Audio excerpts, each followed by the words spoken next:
আসসালামু আলাইকুম, সবাই কেমন আছেন? আশা করি ভালো আছেন। আমি ফাতেমা। আজকে নতুন আরেকটি ব্লগ। গতকালকে অনেক বৃষ্টি হয়েছে, সারা রাতও বৃষ্টি হয়েছে। তো সকাল সকাল ইচ্ছে করতেছিল যে ভুনা খিচুড়ি আর চাপা শুটকির ভর্তা বানাই। তার জন্য এখানে সব কিছু রেডি করতেছি। তো মানে মুগ ডাল নিতেছি, পোলাও চাল আর একটু মসুর ডাল আর কি, মানে ভুনা খিচুড়ি রান্নার জন্য আর চাপা শুটকির জন্য সব কিছু আমি টেলে ঠিক করে নিছি। মানে ভর্তা বানাবো, এখন লাল লাল করে ভর্তা বানাবো। অনেকগুলি মরিচ নিছি। এই মরিচগুলি দেখে ভাববেন না যে মানে এতগুলি মরিচ কেন নিছে, কারণ এই মরিচগুলিতে একেবারেই ঝাল নাই। আমি নর্মালি একদম ঝাল খেতে পারি না, তারপরেও মানে এতগুলি মরিচ নিয়েছি, একদমই ঝাল নেই, জাস্ট কালারটা সুন্দর আসার জন্য। তো এখানে আগের থেকে মুগ ডালটা ভাজা ছিল, তারপর ভালোভাবে ধুয়ে নিলাম। আর তো এখানে সব কষিয়ে নিতেছিলাম। তো সব কিছু কষিয়ে এখন ধুয়ে রাখা চালটাও দিয়ে দিব। লাইফের ফার্স্ট টাইম আমি আজকে ভুনা খিচুড়ি রাঁধতেছিলাম। শুটকি ভর্তা এর আগে অনেক বানাইছি, কিন্তু ভুনা খিচুড়িটা কোনো সময় আমি রান্না করি নাই।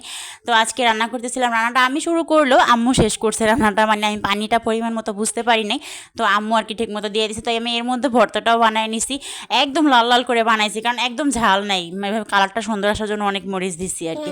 তো এখানে তো এখন গরম গরম আর কি সবাই মিলে খাবো। সকাল থেকে কারেন্টও ছিল না, কারেন্টও চলে গেছিলো। তো অনেক পরে কারেন্ট আসছে আবার। তো একটু বাহিরেও গেছিলাম, কারণ আমার একটা নোজপিন কেনার প্রয়োজন ছিল, তাই বাইরে গেলাম। আর এই আংটিটা আমার অনেক পছন্দ হয়ে গেল। তো যাই হোক, এটা আর পরে নেওয়া হয় নাই। তো বাসা চলে আসলাম, কারণ বাবুদের জন্য গতকালকে আমি মানে আয়াতের জন্য ডাইপার কিনতে পারি নাই, ওই দোকানে ছিল না। তো উনি আবার আজকে বলছে এনে রাখবে, তো সেটা গিয়ে নিয়ে আসলাম। সাথে এই র্যাকটাও নিয়ে আসলাম, মানে ফিল্টারের যে র্যাকটা, সেটার ভিতরে যদি ওদের খাবারগুলি রাখে জান্নাতে সব ফেলে দেয়, জান্নাতে আয়াতে দুজনে। তো ভাবলাম যে এটাতে রেখে দিব আর কি। তো এটা এখনও এই পাশে রাখছি, কিন্তু পরে ওই সাইডে নিয়ে যাবো, এটা ঢিল করে লাগাতে হবে। আর এখানেই তো পপকর্নের জন্য মানে ভুট্টা নিয়ে আসলাম। পপকর্ন আমার খুবই ভালো লাগে, বিকালবেলা পপকর্ন না খেলে আসলে ভালো লাগে না। তো এখানেই তো পপকর্ন নিয়ে আসলাম, 1 কেজি নিয়ে আসছে। তো সেটা এখন ঢেলে আর কি রেখে দিব। আর পপকর্নের জন্য তো একেবারে ছোটো ছোটো যে ভুট্টাগুলি আছে সেগুলি আর কি আনতে আমার আর ভালো লাগে না। ওই দেখেন কি করতেছে, সবগুলি তো এখানে ফালাইছে। সব খেলনায় যে বলের ভিতরে ছিল, সব খেলনা ছড়ায় ছিটাইয়া কি যে একটা করছে। আর ওই যে সব ওষুধগুলি এখন ফালাইতেছে। ওই ঝুড়িটাতে আমি নর্মালি ওদের ওষুধ রাখি, আবার আমারও ওষুধ রাখি। তো ও সব কিছুই দেখুন, ওষুধের প্যাকেট পর্যন্ত নিয়ে আসছে, বক্সটাও নিয়ে আসছে ওষুধের।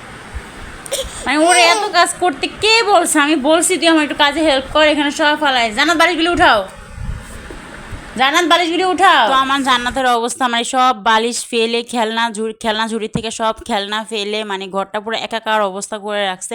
মাত্র আমি গুছিয়ে জাস্ট আমি মাগরিবের নামাজটা পড়ছি, এর মধ্যে এই অবস্থা করে ফেলছে আবার। তো এখন আবার সব ক্লিন করতেছিলাম। মানে কি যে বলবো, ওদের নিয়ে আসলে আর পারি না। শুধু জান্নাতের কথা বললেও ভুল হবে, আমার আয়াতও পর্যন্ত এরকম করে, মানে ওরা দুজনেই মিলে আর কি ঘরে এলোমেলো করে। তো ওষুধের যে বক্সটা সেটা এখান থেকে সরিয়ে উপরে রেখে দিচ্ছি, কারণ ওষুধগুলি যখন ফেলে দিবে সব ভেঙে যাবে। অনেকগুলো কাচের বোতলও আছে। আর এই মশা মারা ব্যাটটাও পর্যন্ত নিচে রাখতে পারি না, সেটা উপরে উঠিয়ে রাখতে হয়। হ্যাঁ বাবা বলো, হ্যালো বলো, হ্যালো বলো, হ্যালো হ্যালো।